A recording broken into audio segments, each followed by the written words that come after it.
Good afternoon, everybody. Good afternoon. My name is Castor, and before the other presentation, I'm here is to put challenges to me and to you all for the event.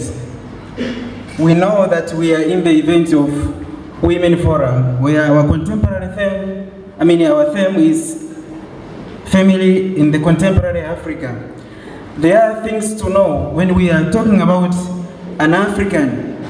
Who is an African? That is enough to be an African by color, or because you are born in Africa? Is that enough? Is that the real definition of who is an African? Or the behavior, the morals, and the values that shares with you, that is transmitted from generation to generation, makes you be an African? Think about it. We talk about the issue of function of families. Think about the function of families. We know without contemporary, contemporary we have tradition. And then in tradition families, who were taking care of our children? A child was a property of a society, but today is still a property of a society. Are you able to treat a child who is not from your bones as your child? Where those morals have gone? Who remotes the behavior of your child? You are a father, you are good behavior, but your son can be condemned with bad behavior. Who remotes the behavior of your son or your daughter? We talk about these things with the growth of technology, and we embrace that it is a very, very good thing. But with technology, there are so many things that we are sharing in it. We talk about education, in which is taken as the figure that is transmitting values and morals to the next generation. But today, you talk about education, you are surveying in the parts of the world. This time you are in Tanzania, the next time you are in Europe, the next time you are in Rwanda. You think that you are so globalized by that. What is the part of our education in that kind of global education we receive? Is it enough to be educated by knowing how to speak English as I do? Is that education is enough by wearing suit as I do? Is the more? Is that enough just by saying that you are educated, you go to the society and you are saying, you are doing rubbish. In the world, we are not doing something like this. Our time is well globalized, and we are from the global, they are saying digitalized society. Is it enough from that? Today, there are so many things that is very wonderful happening in this matter. You go in cities and you find people are drunkard. But in the market you find cigarettes. Ni poa, ni fresh, ni yako. But it's that sense that we want those things. There are these people that they miss love, enjoy. They drink and they become drunkard and they are condemned that this is bad behavior. Who is to be condemned for that? Are you a part of it or you're not?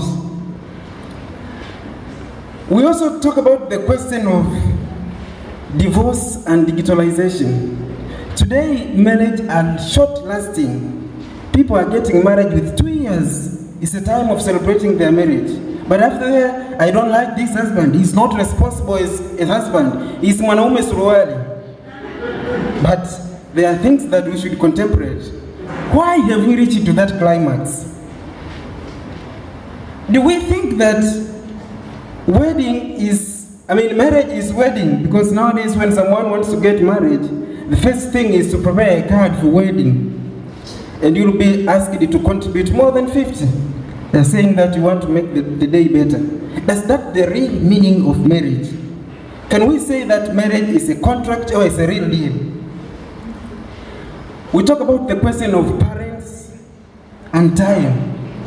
In those days, when people wanted to get married, the first thing was to find the reaction, the allowance from the parents. But what is happening today? We meet at Juko, we rent a room, and we live together, husband and wife, for 3 years, and after that, everyone is going to the other direction.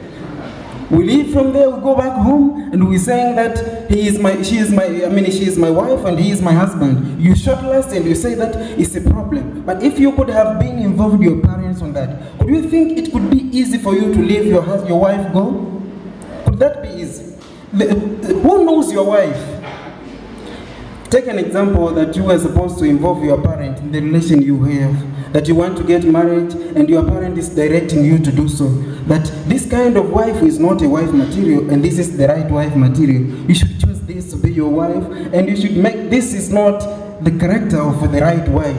And today you could have said, no, my father is killing my freedom. He's trying to limit my freedom. I am grown, I'm educated, and I'm able to make my own choices.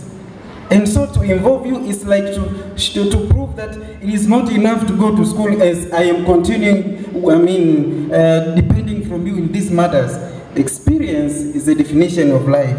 And who is experienced in love is a parent. He has been with your mother, and there was a polygamy for hundreds of years, but I've never let your mother go home. But for you, it's just for 2 years, and you married another. It's the question of remarriage. And let's talk about the question of religion and our African families. We know that we received the colonial religion, which is Christianity, which is most valued today. But the big deal to ask here is that the real definition of our culture? How does that relate to our culture? I remember in those days when we were in traditional religion, we were allowed to be polygamists. Without 4 wives, you are not a man. No respect is given to you. But today, it's 1 wife, but short last. Short last. It's about 2 years. My grandfather was able to live with 4 wives for more than 10 years. But today, 1 wife with 2 years is a long last. What is our part? What is the value of this religion? Do we really need to continue having it?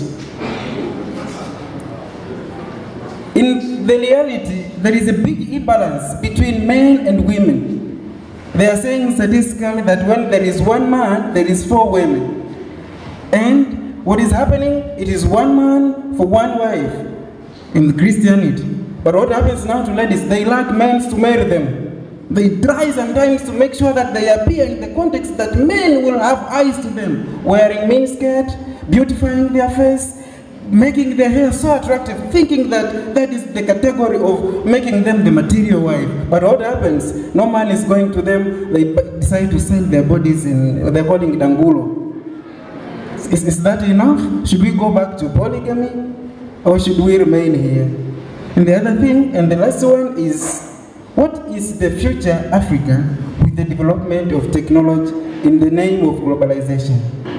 If today we are doing this, which is contrarily different from our tradition, what is going to be the next generation?